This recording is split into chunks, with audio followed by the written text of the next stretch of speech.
সুপ্রিয় দর্শক আসসালামু আলাইকুম। আমি মোহাম্মদ ফজলুল হক, সর্বদাই কৃষি এবং কৃষকের সাথে। আজ হয়তোবা কৃষি নিয়ে আপনাদের সাথে কথা বলব না। আমি আজকে যে জিনিসটা নিয়ে আপনার সামনে কথা বলব সেটা হলো দেখেন, আ আমার যখন জন্ম হয়েছিল তখন আমার বাবা, আমার মা, আমার দাদা, আমার নানি, নানা মানে পাড়া প্রতিবেশী।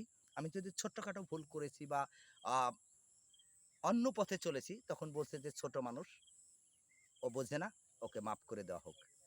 কিন্তু আমার যখন বয়স পের হলো, অর্থাৎ আমি যখন ম্যাচিউরড হলাম, আমি যখন বিয়ে করলাম, আমার যে সহধর্মিণী যিনি আমার ঘরে আসলেন, উনি এসেও আমাকে বললেন, "আমি কিছু বুঝি না।"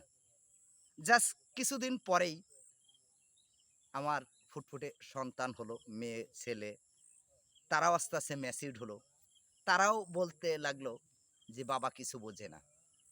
তা আসলে এ টু জেড কেউ বুঝে না।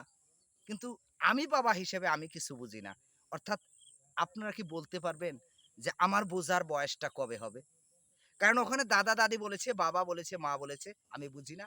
এখানে স্ত্রী বলেছে, আর আমার জন্মদাতা ওর সন্তান, তারাও বলেছে আমি কিছু বুঝি না। অর্থাৎ আমার বুঝার বয়সটা কোথায়?